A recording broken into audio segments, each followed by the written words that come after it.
I've been waiting for you a long time, by Jay Wilburn. Have you been? Agent John Perkins asked the elderly inmate on the couch in front of him. He took a moment to finish getting the old man in frame on the camera upon the tripod. The device wasn't much bigger than his phone. He hit record. Perkins took a moment to look around the modest day room. Of course, Stone Crow sat here alone. He was the only prisoner assigned to this facility in the upper eastern corner of Alabama. People driving by outside would probably mistake it for a law office or maybe a quiet dental practice. All in all, it wouldn't be all that bad a place to retire. The Alabama prison system wanted it closed because Stone Crow was the last man assigned to it, and he didn't seem inclined to die. One orderly stood close by with his arms crossed. James was the fellow's name. He looked more Latino or Native American than the pale-skinned and liver-spotted Stone Crow did, despite his distinctive name. Perkins wasn't sure if the big man was there to protect him or looking out for Stone Crow. A guard, a few years past retirement age, slept up behind the reception desk out front. Perkins didn't give a damn what that guy's name was. Both Perkins and James wore bluish-white medical procedural masks over their mouths and noses to protect Stone Crow from any and all super germs. The task had been simple when Perkins came on as a consultant. As the pandemic revved up at the beginning of the year, the prison system wanted to release the inmates it could, especially the elderly, and close facilities to make up for state budget shortfalls. One prison nursing home with one prisoner seemed to be an easy call, but then Perkins met Stone Crow. All right, it's supposed to be a reading. I shouldn't just be changing things just to change them. Crow said, "Yes, sir, I have been, wondering when folks might notice I'd been around an age. Figured you'd need more explanation about things once you was the one that started digging." "I could use more explanation, as a matter of fact, so explain," inmate Crow. Stone Crow just chuckled and looked toward the TV that was turned all the way down. When Perkins saw that the old man wasn't going to answer or didn't remember the question, he checked the record light on the camera and started talking again. "Well, Mr. Crow, I found that you were transferred here from South Carolina, not here in Scully, Alabama at first, but the Alabama prison system, and then you got old and were moved here. Does that sound familiar?" The corner of Stone Crow's mouth twitched, and he said, "I recall being old when they transferred me the first time." "Interesting you should say that," Perkins said. "I had to dig to find the record of your transfer. Had to go to South Carolina to find the date. Do you remember your transfer date?" "It was in the spring, I seem to recall." "Well, it was early fall, but it was 1979. You were supposed to go back after renovations were done on Grinder State Prison in Fuller Beach, South Carolina. But you've been incarcerated in Alabama over 40 years now. Grinder is a hell of a name for a prison. It's got a different name now. There was a hurricane in the summer of '79. It took out part of the prison there, killed some guards and inmates at Grinder. Do you remember any of that?" Crow answered as if Perkins were asking a general question about the weather back in coastal South Carolina. "Hot as balls down there in solitary." "You were in solitary at Grinder State." "A few times. Everyone is eventually." "I found your transfer records all yellow and brittle in a forgotten file room. Can't find anyone or any record in either state to say what you actually did. Do you remember your charge, inmate Crow?" The old man laughed, and it descended into a crackling coughs the way old men's lungs tend to do. If no one knows, I guess I'm innocent. Better let me go." James laughed at that. "We really need to find out what you did before we can do that," Perkins said. "Do you want to be released?" Crow shrugged, but one shoulder didn't rise quite as much as the other. "I'm kind of long in the tooth to be getting a fresh start. I get fed and taken care of here, and we got the Netflix."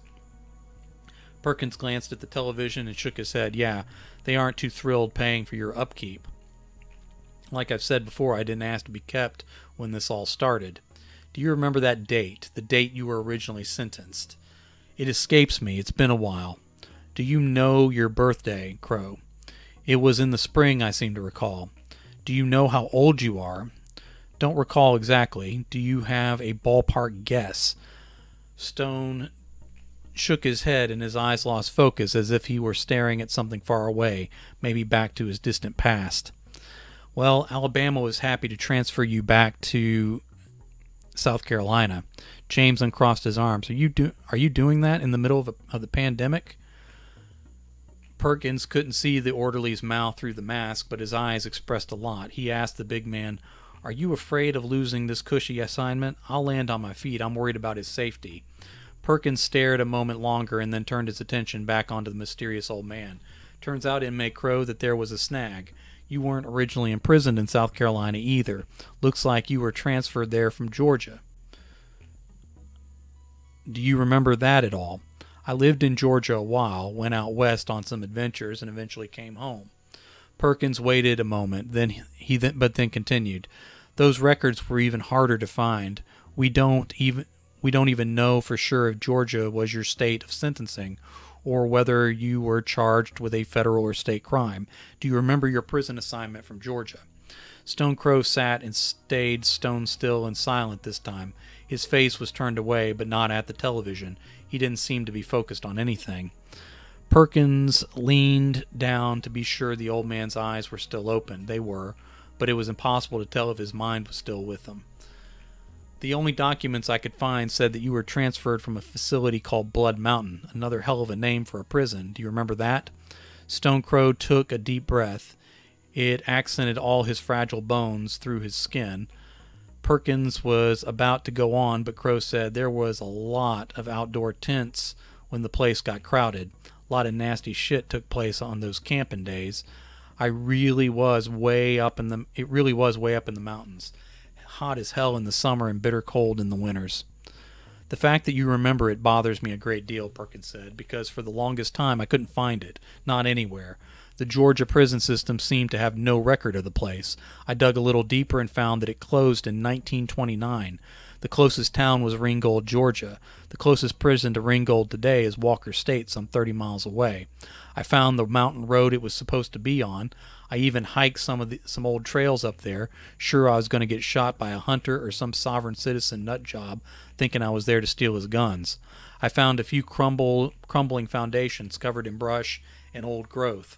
Those could have been anything, though. No fences, no signs, no old cell blocks still standing, not a soul in town I could find, including the local law enforcement, remembers Blood Mountain at all." Perkins studied Crow's face on the screen of the camera beside him for a moment before pressing on. "Were you sentenced to prison back in the 1920s, Mr. Crow? Have you been in one jail or another for over 100 years, sir?" The orderly's eyes were wide again, but this time James leaned forward like this was quite a point of interest. It was interesting, but none of the three prison systems Perkins had to bother in order to dig all this detail up liked interesting stories all that much. They sure didn't like mysteries. Crow gave a crackling laugh cough again. "I was gone before they closed shop for good. The flu ran through that place like fire and took out most of the guards and prisoners. There were a few days where no one was there to serve us food. Folks just died and got left where they lie.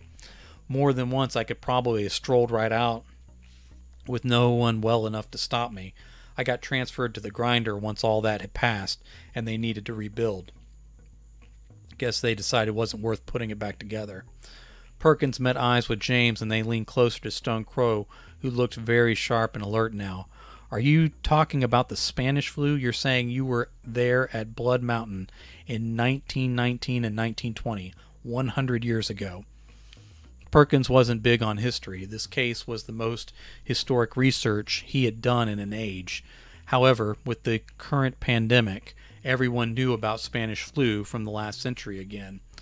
Crow's eyes gleamed out of his wrinkled face. "The place was young when I got sent up. I grew old with it and outlived it, too. What do you think about that?" "I'm not sure what to think, Mr. Crow. I can't figure out what you did or how long ago that was." Crow licked his chapped lips and said, "Did you think to find the date that Blood Mountain opened?" Perkins shook his head slowly. Now Crow leaned forward. Perkins shifted back and adjusted the camera as the old man spoke low.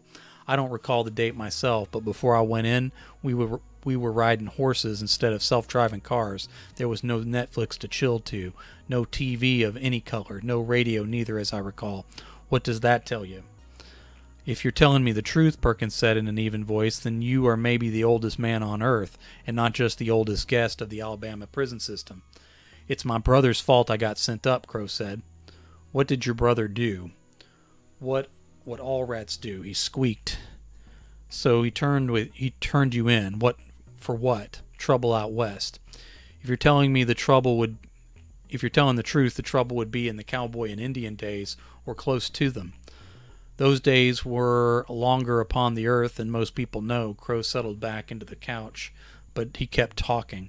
I don't know what goes on across the West these days, but in my day there were strange things still lurking in the desert, ancient magic, old curses, gods older than men and wilder than any demon mentioned in the good book.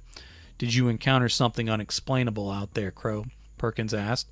Sometimes I found the unexplainable every day. What did you do that your brother could tell on you for? I got up to some mischief in Georgia. It wasn't enough to involve the law, but it was enough to send me packing to avoid a girl's angry brothers. I got out there where women was loose, but money was tight. Whiskey and gambling started out cheap, but the costs stacked up. I ran from that too, and people started to follow. Were any of those people the law? Perkins asked. Not at first, but to pay off some debts I mixed up with some bad men. Mostly just petty theft and small robberies, not banks. There were guys who went for banks and threw enough lead to get away with it, but there were easier targets. Were you put in prison for robbery? Stone showed a few discolored teeth and said, You want to hear it or not? Perkins waved Stone Crow on. He didn't want to stop the man's flow any more for fear that his mind would slip or he'd simply clam up again. Crow nodded and continued his story. A few people got hurt, as tends to happen. Dangerous land and dangerous times. Other gangs killed folks, and the law wasn't all that particular about catching the right man. Any man with a past would do to settle the townfolk. So I split with my little gang. Wasn't anyone you would have heard of. We were nothing special, but I did have a pesky marshal and his lady sidekick on my trail.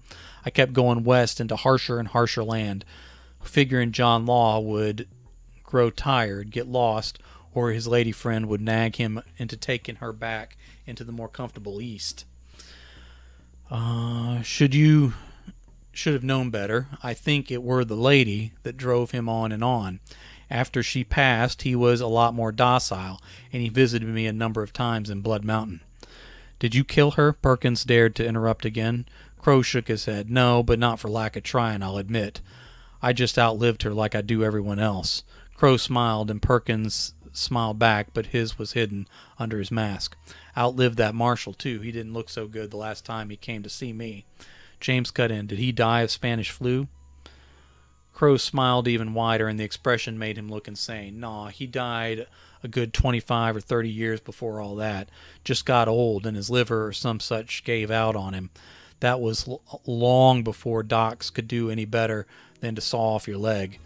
Perkins wanted to push that point. It was impossible, but he had no way of disproving it. The marshal who chased this old man across the West died of old age, possibly a decade before the start of the 20th century.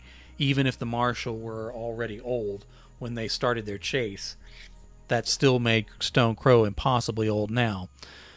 Taking all the self-control he had, he just quietly said, Go on. Crow continued, We ended up in some mountains that, to this day, I swear, weren't on any map. I'd not be the least bit surprised to find them missing from maps today, even that Google Earth thing. After a pause, Perkins nodded. Crow nodded back and said, I took up in some caves that had dinosaur bones embedded in the walls. That marshal's pet bitch sniffed me out, and I had to retreat deeper into the caves.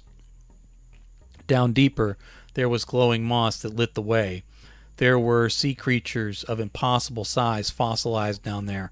Folks would say it were from Noah's flood, but the deeper I retreated, the less I believed these were creatures created by any god that's worshipped today. James and Perkins leaned forward as they listened. Crow didn't even seem to notice they were still in the room. He stared through the walls at something thousands of miles away and buried in a different century. Down there, I started hearing things, voices in forgotten tongues, growls of men turned mad. I was running back to the arms of the marshal when those men lit upon me.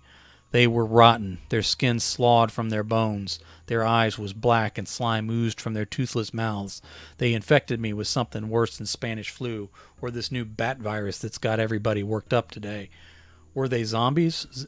James the orderly asked. Crow shrugged one shoulder without breaking his 1,000-mile stare. Not sure there was a word for them then or now. I go running right between the marshal and his girl. They came running, not to catch me. They were trying to escape as well. If those things had gotten hold of them, I'm not sure they would have fared as well as me. We flee out into the sun, and a few of those melting men come after us. The sun didn't kill them. Not sure to this day they can be killed, but they started smoking and turning char black. Blue flame licked up out of their eyes. The three of us fled on horseback. Finally, the monster men gave up the chase, and the marshal tries to tell me I'm arrested. There was plenty he could get me on. Hold on just a second, I'm sorry. There was plenty he could get me on, but none of the stuff he said was what I actually done. We end up in a shootout in some isolated town near the border. At first, everyone stayed inside. Then, what I was carrying got to a couple of them. They go crazy and start attacking the others. The thing spreads until we three are fighting for our lives again, and not each other. This cat and mouse game continued across the desert, going mostly north. I must have cleared out 5 towns with that deadly madness I was carrying like a cold bug. Eventually, I was too sick to go on. I holed up in an old cabin in an abandoned town. I was sick unto death. Lord knows I wanted to be there for a while. I saw things, heard things, and knew secrets I had no business knowing. I came out of it, though. The stuff I'd seen haunted me for years. Forgetting is one of the great gifts of growing old that most people don't appreciate. That marshal and his bulldog girlfriend nearly had me 2 more times. The battles were just as violent, but I wasn't spreading madness everywhere I went anymore. So I escaped him and came back home to Georgia. I got in a bar fight. A couple guys got hurt, but no one was killed. My brother told on me because he was sweet on the local law's daughter. I ended up locked up for about a month, I think. When I got out, I confronted him. The fight started out about the betrayal, but then got to be about everything else that ever passed between us. He hit me in the head with the butt of my pistol. Honest to God, I think that's where my memory problem started. I saw red and had learned to be a violent man on those hard trails. I took the gun from him and beat him to death with it. I was on the run again, but by leaving Georgia, I drew the attention of my marshal once more. It was his girl who finally caught me, and I fought her harder than my brother. I hurt her pretty good. She limped from that day on, but she beat me down into the dust. They found it hard to try me for the things out west. Some of the original crimes they liked me for had been pinned on others by then. Turning a whole town mad because of some ancient curse wasn't going to play in front of a judge. So they settled on taking me back to Georgia to stand for the murder of my brother. That's what I was convicted for. But really, the marshal saw me punished for all the trouble I caused him along the way. There was silence for a while. The guard out front gave one deep snore. James finally said, "Jesus Christ." Perkins shook his head. "They won't be early releasing you if your charge was really murder." The orderly said, "How many life sentences has he served at this point? I think his time might be long gone." Perkins chewed at the inside of his mouth and then stood up. He turned off the camera, and the screen went dark. "I'm not sure I can sell he's been in prison for over 100 years. Do you recall the judge's name or the date of your trial? Maybe what town in Georgia it was in? Probably the one you lived in, right?" The judge was black. That's the right word for it now, right? Black folks? Not what they was called back then anyway. There was a few years there where the Federals stood guard on the southern states. That's when I was convicted by a black judge. Those years didn't last, and things went back the other way a good long while. Perkins blinked and shook his head. "Are you talking about Reconstruction?"